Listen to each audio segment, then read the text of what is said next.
사람은 물 없이 며칠도 살 수 없지만 마음의 목마름은 평생을 따라다닙니다. 사람의 관심, 인정, 성취로 그 갈증을 채워보려 하지만 그 만족은 늘 짧고 다시 갈라집니다. 마치 바닷물을 마셔 더 목말라지는 것처럼요. 예수님은 사마리아 여인에게 말씀하셨습니다. 내가 주는 물을 마시는 자는 영원히 목마르지 아니하리라. 이 말씀은 단순한 위로가 아니라 초대입니다.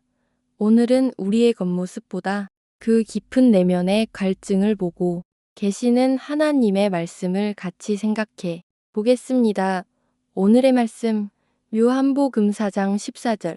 내가 주는 물을 마시는 자는 영원히 목마르지 아니하리니 나의 주는 물은 그 속에서 영생하도록 솟아나는 샘물이 되리라. 정오의 뜨거운 햇살 아래 사마리아 여인은 조심스레 물동이를 들고 우물가로 향했습니다. 사람들이 피하는 시간에 일부러 나온 건 세상 사람들의 시선이 두려웠기 때문입니다. 그녀는 5번의 결혼과 실패로 삶의 방향을 잃어버린 채 살아가고 있었습니다. 그런데 그날 그곳에서 예수님이 기다리고 계셨습니다. 물을 좀 달라. 그 한마디는 그녀의 마음을 흔들어 놓았습니다.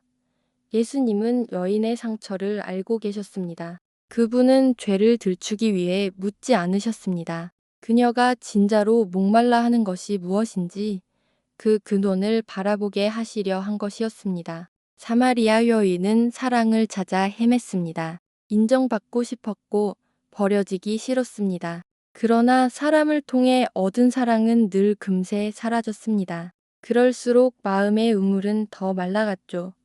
그때 예수님은 새로운 말을 꺼내십니다. 내가 주는 물을 마시는 자는 영원히 목마르지 아니하리라. 이 말은 단순한 약속이 아닙니다. 그분은 새로운 생명의 근원을 말씀하십니다.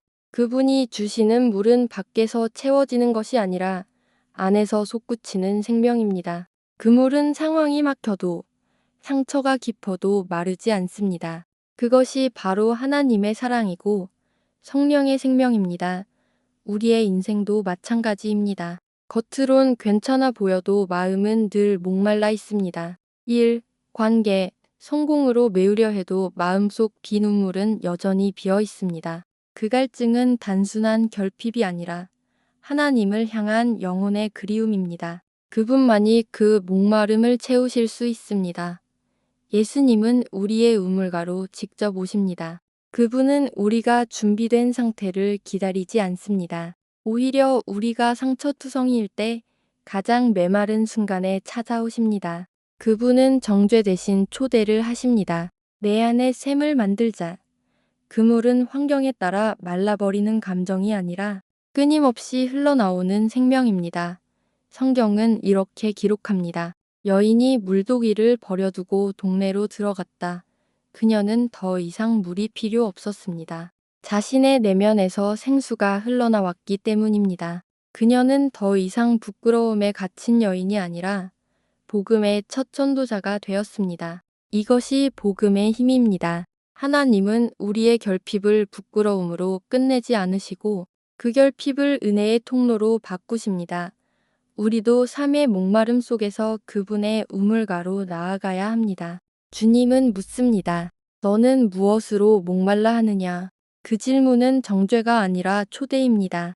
그분은 우리의 빈 항아리를 보고 슬퍼하지 않으십니다. 오히려 그 빈 곳에 자신의 생명을 채우십니다. 기도드리겠습니다. 사랑의 주님, 세상의 물로는 채워지지 않는 제 마음의 갈증을 당신의 생명으로 적셔주소서. 제 안의 깊은 우물 속에서 영생의 샘이 솟아나게 하소서.